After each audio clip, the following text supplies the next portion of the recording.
In last week's lesson, during our Building Your Faith series, we began to make the case for the existence of God.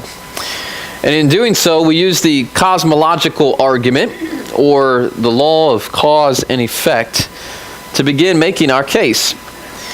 We pointed out that every effect must have an adequate cause.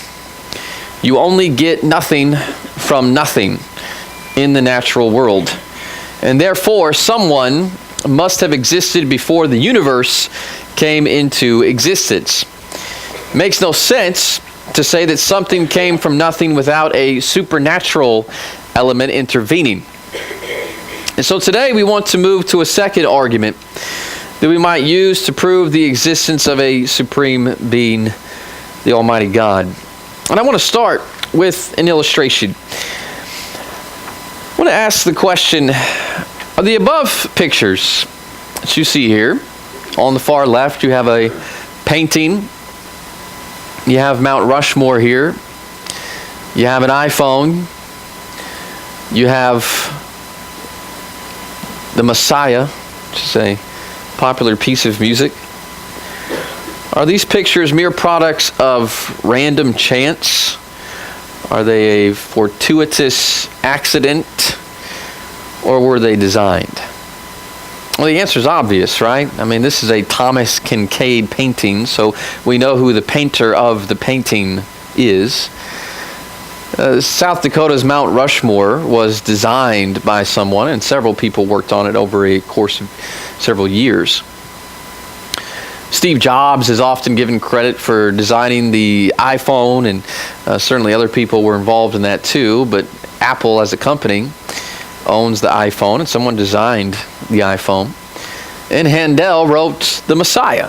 He's the composer of that music.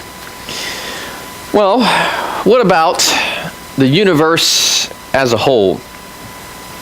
And what about the planet on which we live? What about the bodies which we inhabit? And what about the information that's found within the DNA sequence of a single cell? Are all of these things products of just a big bang and then the luck of evolution? Or do we see design inherent in every aspect, from the macrocosm to the microcosm? Of course, I believe there's strong evidence for design. And this evidence that we use of design is the basis for the teleological argument. Here's what teleology means, or how it's defined. Merriam-Webster's dictionary defines teleology as the study of evidences of design in nature. So when we use that term teleological argument, that's just a big fancy word, and all it means is we're looking at evidence of design. We want to see if there's design in nature. And so the goal in our study of this argument is to suggest the evidence that we see of design in the natural world. It suggests a designer. In logical form, here's how the argument might be constructed. That, first of all, if the universe evinces purposeful design, there must have been a designer. And the universe does evince purposeful design. Therefore, the universe must have had a designer. And that's what we want to set out to really prove here today as we think about this argument. Now, of course, not everybody agrees with that. Not everybody agrees that there's design in our universe and in our earth and in our bodies, actually. Oxford scientist Richard Dawkins, who's very often quoted, he said, "The universe that we observe has precisely the properties we should expect if there is at bottom no design, no purpose, no evil and no good, nothing but blind, pitiless indifference." He's an atheist, obviously, and does not believe the design argument, doesn't believe the universe shows any design. In 1983, the physicist John Gibbon, he described life on our planet as Earth's lucky break. We just got lucky. Where we live, where we are in the universe, the way that our bodies have come into being, the way that they are, it's just a lucky break. And as a result of such atheistic beliefs, Carl Sagan, who was the original author of The Cosmos, which was a TV program, which was just redone by Tyler Neil deGrasse. He once described Earth as a lonely speck in the great enveloping cosmic dark. Lee Strobel notes that to some scientists, life seems as easy as just a soup mix, just add water. And that's why we spend so much time searching for water, distant planets. We think as long as we've got water, we can have life, and it's just not a big deal, not a big problem. Well, I want to think about that a little bit more with you. I want to ask the question, is there evidence of design or just good fortune in our existence here on this earth? I want to go back to the Big Bang, which we talked about last week, but I want to make a slightly different point from it today. Prentice Hall's 1992 textbook, General Science, describes the Big Bang Theory in the following way. They say, the universe was concentrated into one very dense, very hot region that may have been much smaller than a period on this page. Can you believe that? This whole universe came from something that might be smaller than a period on the page. Not as big as this period on the page that they're reading from. Merriam-Webster's dictionary defines the Big Bang Theory as a theory in astronomy. The universe originated billions of years ago in an explosion from a single point of nearly infinite energy density. Last week, here's what we noted about the Big Bang. We noted, first of all, you still have to explain where that something originated, even if it's something smaller than the size of a period on a page. You still have to explain where that something came from. So it still defies the law of cause and effect. Secondly, it doesn't make logical sense. We noted in the natural realm to say our entire universe began with something much smaller than a period on a page. That's not an adequate cause for the effect which we know is our universe today. Today, though, I want to ask this question. Do you get order and design from an explosion? That's the question we want to ask. This is the second part, then, of the argument. I want you to imagine this. Samuel comes up to me. We don't actually have Lincoln logs at our house, so this is totally hypothetical, but I think Grandma has some. Dad, will you help me build a house out of Lincoln logs? And I say to Samuel, you know what? Here's a grenade. Just put it in the box, and you'll have a house. Does that make logical sense? What are you going to get if you put a grenade in a Lincoln Logs box? You can try that millions and billions of times, and I can guarantee you, you are not going to get a designed house. Are you going to get this, or are you just going to get this? I think the answer is obvious, isn't it? You do not get order out of disorder. You don't get order from an explosion, from a bang. You get disorder. There's design in our universe. And it didn't just happen from an explosion. If you take a look at the scriptures teach certainly that God is behind this design. The evidence of design in the heavens and the sky was expressed by the psalmist in Psalm 19. It says, the heavens declare the glory of God, and the sky above proclaims his handiwork. That's the design argument. It's that when we look at the sky, when we look at the universe, the heavens above, we can see that someone has designed something purposefully. Day to day pours out speech. Night to night reveals knowledge. There is no speech, nor are there words whose voice is not heard. Their voice goes out through all the earth, their words to the end of the world. In them he has set a tent for the sun. Take a look at another psalm here, chapter 8, verse 1. O Lord, our Lord, how majestic is your name in all the earth. You have set your glory above the heavens. When I look at your heavens, the work of your fingers. The psalmist is admitting that there's design here, that God has actually worked to set the heavens in the places that they are set. When he says, when I look at the moon and the stars, which you have set in place, what is man that you are mindful of him, and the Son of Man that you care for him? I want to think with you for a moment about the design that we see in the universe, especially as it considers our place in the galaxy. There's design elements in our universe and our particular position in the universe which cannot be ignored. Bert Thompson writes, "Our universe operates in accordance with exact scientific laws. The precision of the universe, the exactness of these laws, allow scientists to launch rockets to the moon with the full knowledge that upon their arrival, they can land within a few feet of their intended target. Such precision and exactness also allow astronomers to predict solar and lunar eclipses years in advance, or to determine when Halley's Comet can be seen once again from the Earth." We see design in the laws by which our universe operates, he's mentioning. I want to quote from Guillermo Gonzalez, who's a scientist. He's the co-author of The Privileged Planet. He states, in the case for a creator, says, "We found that our exact location in the universe, in our galaxy, in our solar system, as well as such things as the size and rotation of the Earth, the mass of the moon and sun, and so forth, a whole range of factors conspire together in an amazing way to make Earth a habitable planet."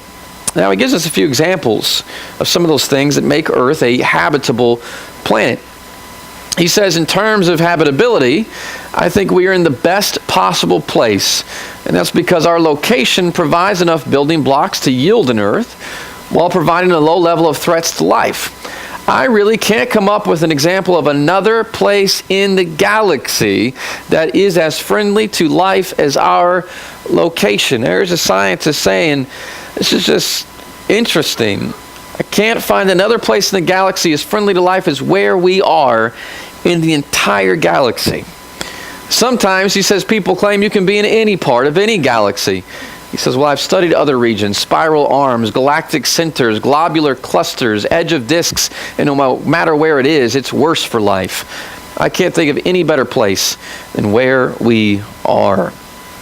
Now, he goes on and cites some examples. Says, our galaxy optimizes habitability because it provides safe zones.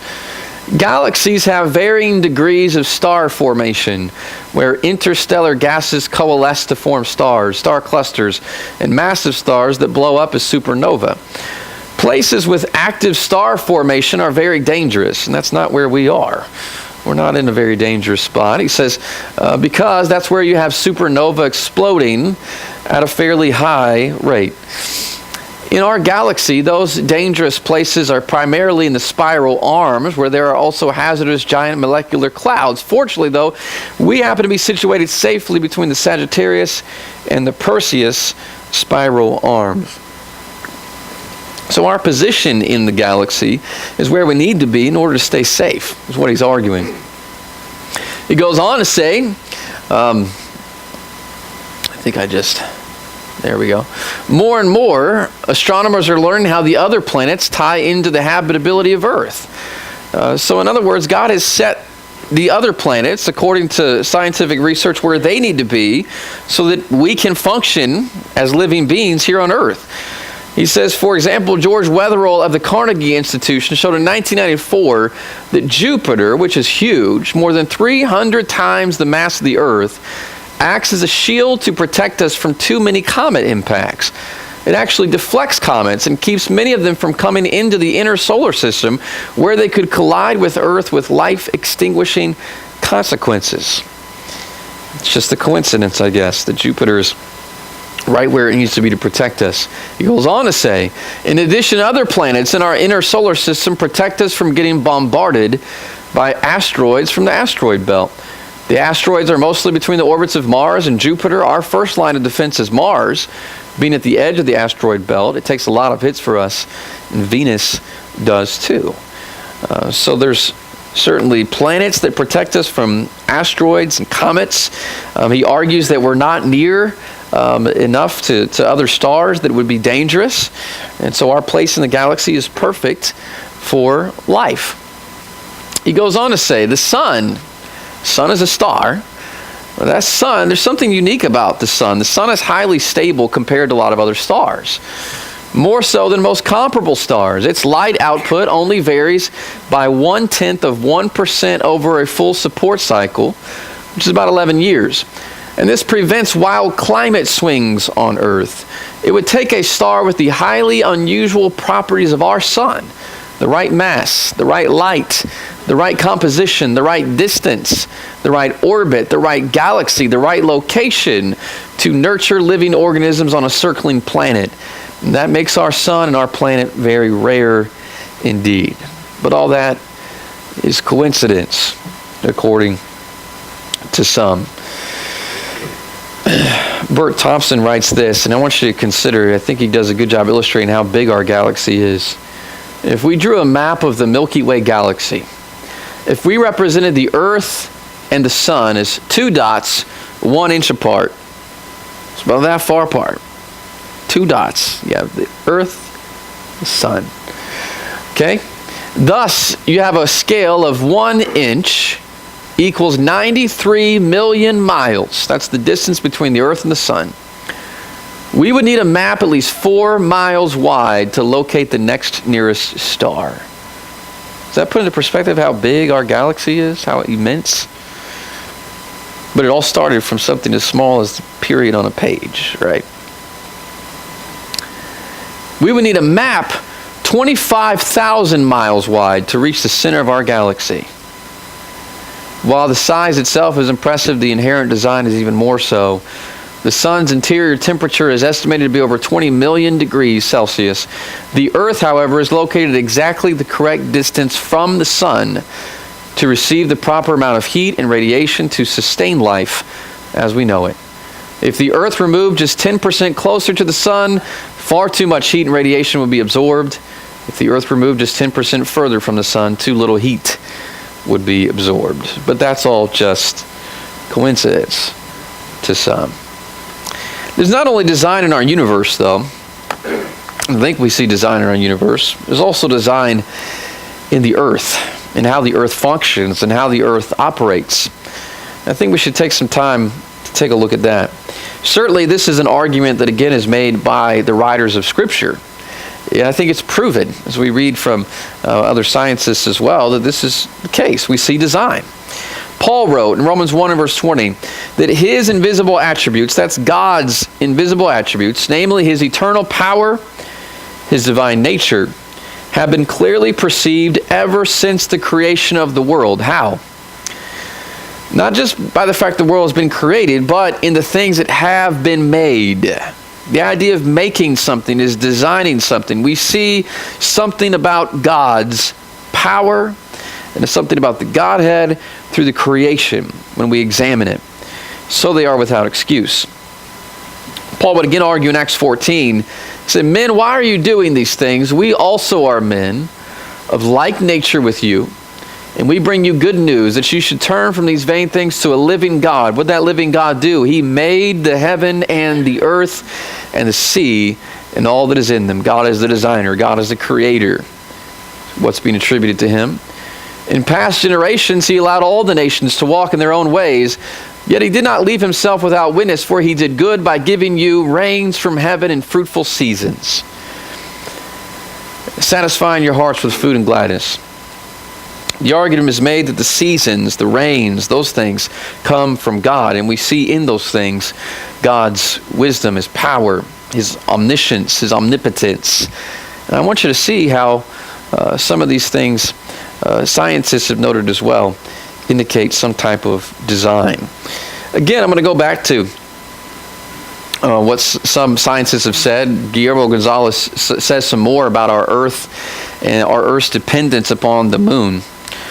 But he says this: the moon actually stabilizes the tilt of the Earth's axis. Okay? That's interesting, sort of fairly new research actually, that the moon stabilizes the tilt of the Earth's axis. The tilt is responsible for our seasons. With the Earth's tilt at 23.5 degrees, this gives us very mild seasons. So in a very real way, the stability of our climate is attributable to the moon. We need all these factors working together. We've got the planets. We've already seen the planets are working together. Our place in the galaxy is all working together for us to have life. We see also the moon is in the proper location and is partially responsible for the tilt of the Earth's axis, which gives us food and seasons so that we can sustain life. Now, continue on with that thought. Bert Thompson talks about the Earth and the Moon and their relationship. It's important with reference to the Earth's tides. The Earth, he says, is poised some 240,000 miles from the Moon, and the gravitational pull of the Moon produces ocean tides. If the Moon were moved closer to the Earth by just a fifth, the tides would be so enormous that twice a day they would reach 35 to 50 feet high over most of the Earth's surface. But that's all just coincidence, that the Moon is exactly in the right location with the right gravitational pull so the tides don't overcome the Earth's surface. Gonzalez says more about the importance of ocean tides. He says tides serve an important role. They flush out nutrients from the continents to the oceans, which keeps the oceans more nutrient-rich than they otherwise would be. Scientists discovered just a few years ago that the lunar tides also help to keep large-scale ocean circulation going. It's like a giant whirlpool system. I hear the baptistry whirlpool going right now, actually. We have these things, and we see that there's design in the jets of a whirlpool. We don't see the same thing in the oceans, though, where we have this giant, massive circulation system going in our ocean and in the tides. He says that's important because the oceans carry a lot of heat, which is necessary to keep the temperature of the higher latitudes relatively mild. We see more things that indicate design in our Earth. Thompson notes the significant importance of the Earth's rotation, that it rotates the proper speed we need it to rotate for our seasons to produce food, or for us to produce food in our seasons. He says, what would happen if the rotation rate of the Earth were cut in half, or if it were doubled?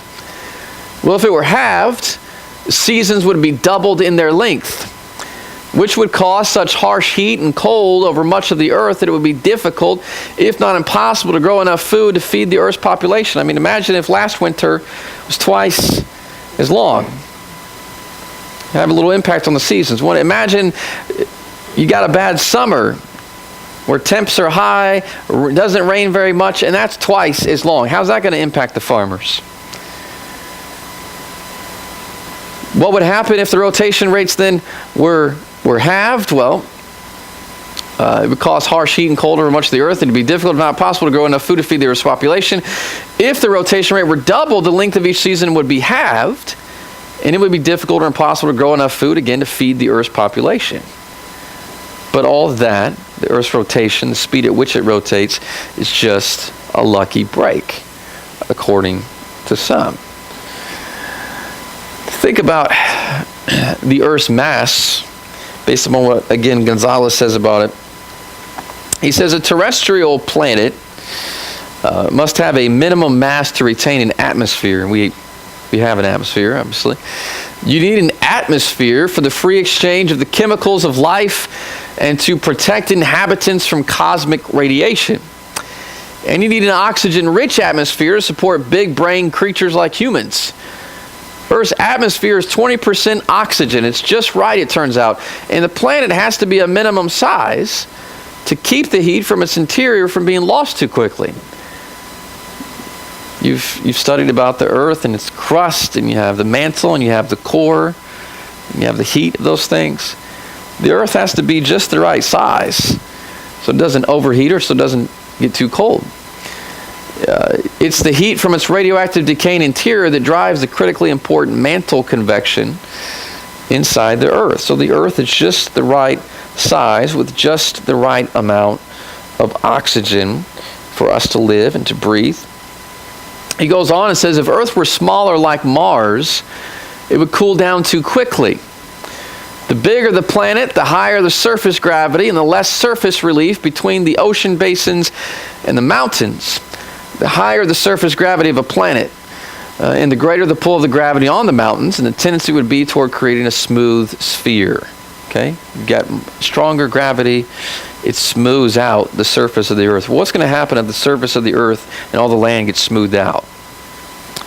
Well, we've got more water on the Earth than we do land, right? He goes on to argue that. He says, think what would happen if our planet were a smooth sphere. The Earth has a lot of water in its crust. The only reason we're not a water world right now is because we have continents and mountains to rise above it. If you were to smooth out all the land, water would be at a depth of 2 kilometers. You would have a water world, and a water world is a dead world. We have just the right amount of land, just the right amount of water, so that we can have life in this world. Just the right amount of oxygen, so we have life. Just the right gravitational force, so that we can have life in this world. Thompson notes the ocean's importance in the air that we breathe as well. Water, he says, provides a sort of natural heating and air conditioning system for the land areas of the Earth. Temperature extremes would be much more erratic than they are were it not for the fact that approximately 4/5 of the Earth is covered with water. Water maintains a more steady temperature, right? I mean, if you were to go visit the Cassidys down in New Mexico right now, they would tell you that it gets really cold out in the desert at night. It gets really hot sometimes during the day. It's because land doesn't retain its heat the same way water does. So water is very important for maintaining a more balanced temperature throughout the world. He says if temperature extremes would be much more erratic than they are, if not for the fact that approximately 4/5 of the Earth is covered with water. In addition, humans and animals inhale oxygen. They exhale carbon dioxide. On the other hand, plants take in carbon dioxide. They give off oxygen. That's just all coincidence, though, right? That they breathe what we breathe out, and that we breathe what they breathe out.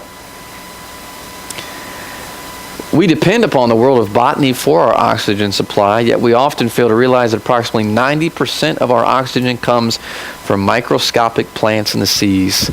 If our oceans were appreciably smaller, we would soon be out of air to breathe. But that's just all fluke for some people. NASA astrogeologist John O'Keefe wrote this in God and the Astronomers. He says, we are, by astronomical standards, a pampered, cosseted, cherished group of creatures. Our Darwinian claim to have done it all ourselves is as ridiculous and as charming as a baby's brave efforts to stand on its own feet and refuse his mother's hand. If the universe had not been made with the most exacting precision, we could never have come into existence. It is my view that these circumstances indicate the universe was created for man to live in. Now, why are we quoting all this stuff? How many of you kids hear from creationist scientists in the school classroom anymore?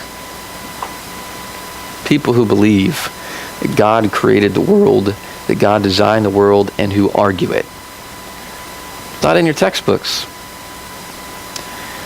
But there's information out there that certainly comes from scientists that are in pretty high-ranking positions working for places like NASA, that indicate that there are scientists out there who are believers in an almighty God who has the power to create and the power to design the earth with the precision that we see in it today. And we need to understand that this isn't something that's inconsistent with science. It's consistent with what a lot of scientists believe. It's just that you aren't hearing about it anymore in your schools. And we have an entire generation of kids who have been raised for many, many years, for decades now, being taught that what we know about science is incompatible with the scriptures, and you can't trust the scriptures. And so I think you need to know that not all scientists are in agreement with that idea, with that thought. Here's what Sir Fred Hoyle once said.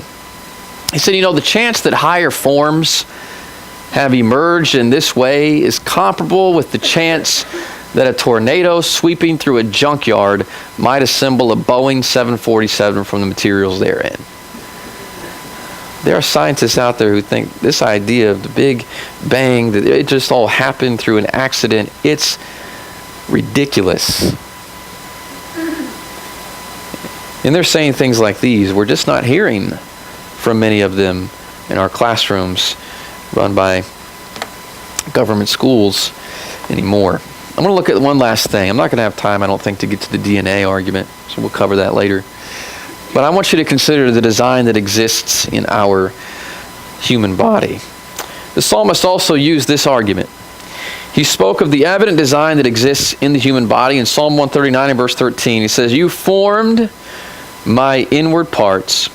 You knitted me together in my mother's womb. I praise you, for I am fearfully and wonderfully made. Wonderful are your works, my soul knows it very well." That's the psalmist admitting God's handiwork can be seen in the human body. You know, the ancient scholar Augustine, he once said this. He says, "Men go abroad to wonder at the height of mountains, at the huge waves of the sea, at the long course of the rivers, at the vast compass of the ocean, and at the circular motion of the stars, and they pass by themselves without wondering." You are fearfully and wonderfully made. And you should consider your own body as you consider the design that exists in this life. George Gaylord Simpson, an evolutionist from Harvard, at least admitted this. He said, "Man is the most highly endowed organization of matter that has yet appeared on the earth." That's all you are to him. You're an organization of matter. But his statement at least admits you are organized. It would seem as though being organized requires an organizer, wouldn't it? I want you to consider just these body systems for just a moment, because the body is comprised of various systems. So I want you to think about these systems as we do a little comparing.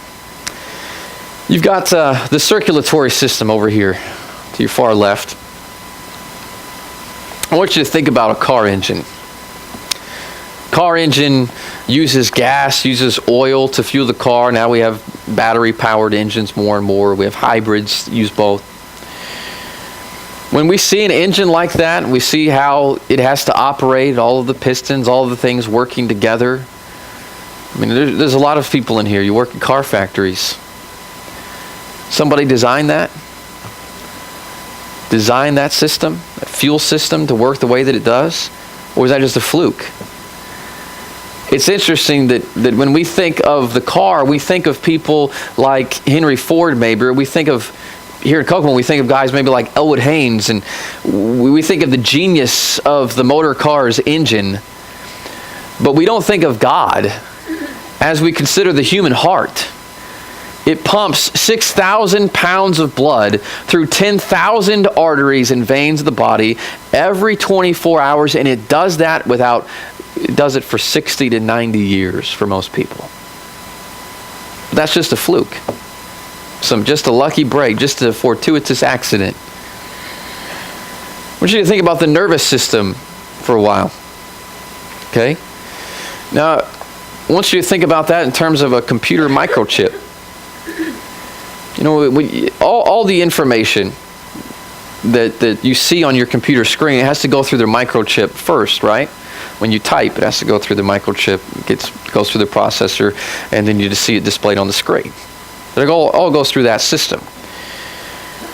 When we think of microchips and microprocessors, and we think of computers, we think of people like Bill Gates. We think of people like Steve Jobs. We think of people who just seem so ridiculously smart and capable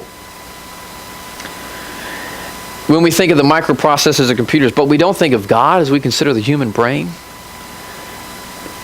and how it's connected to the entire body, and how one touch, either with our foot or our hand or some other body part, it all sends a signal to the brain. That's incredible.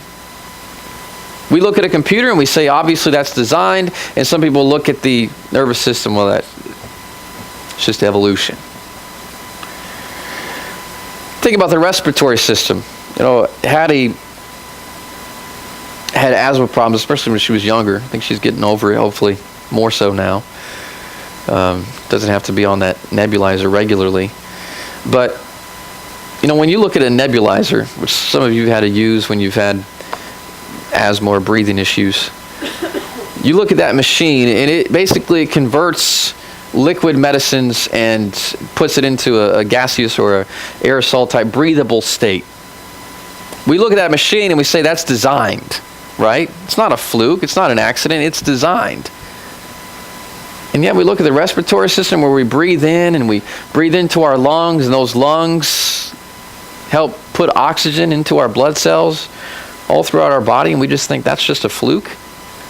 Just happened, just evolved. Take a look at the digestive system. That's our plumbing. Now you go to a house and you see the toilets and the sinks and you see all these pipes, and they're all running to one common place, which eventually goes out into your septic tank, your septic system, and eventually gets disposed of in some way. And we see those things and we say somebody designed that. We see the wastewater systems, we see the water treatment plants that exist here in Kokomo and where I'm at. Somebody designed those things, and that's incredible. And we look at the digestive system where we eat something, it gets put down and something happens in your stomach, and then eventually it goes into your colon. Some of that food is used for energy in your body. We look at that and how the body uses food and water for fuel, converts it into a disposable waste. And you've got several different ways to dispose of it, by the way, in your body.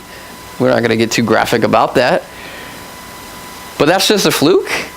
That just happened? There's a lot of different systems here that have to all come together, by the way, to make the human body work.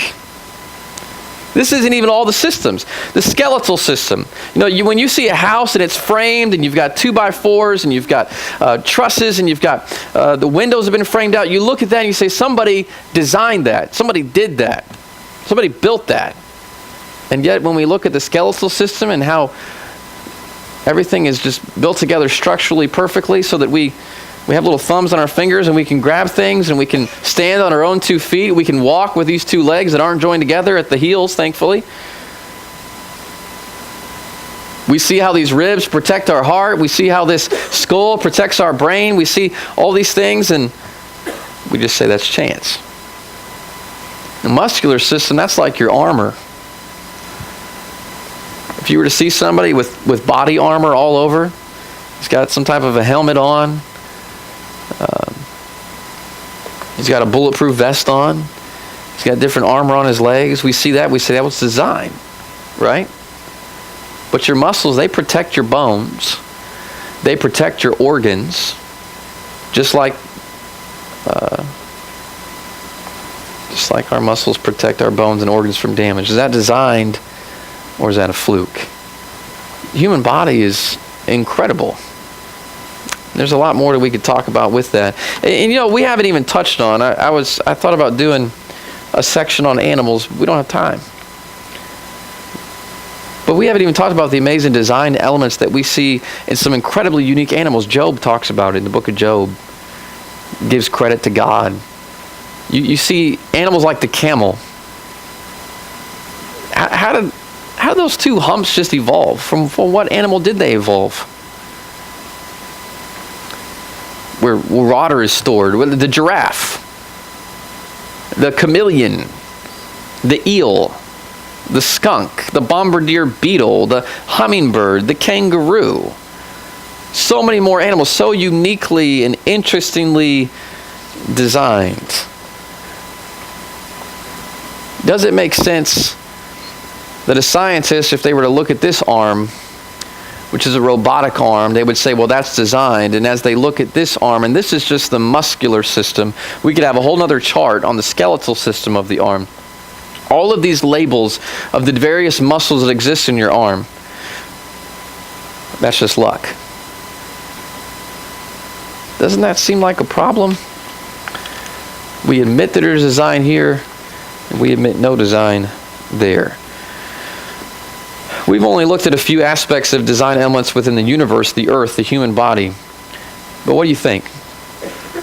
Are all these things just products of just a big bang and then the luck of evolution, or do we see design inherent in every aspect from the macrocosm to the microcosm? I want to tell you that this earth that we live on, this body that you live in and you inhabit, this universe, from the vast universe we live in to the DNA in your cells, we see design elements in all of it. And that's why Paul says what he does in Romans 1:20. Since the creation of the world, God's invisible qualities, his eternal power and divine nature have been clearly seen, being understood from what has been made, so that men are without excuse. Do you hear that phrase? If you're not a Christian, if you're not a believer in God, do you hear that phrase, without excuse?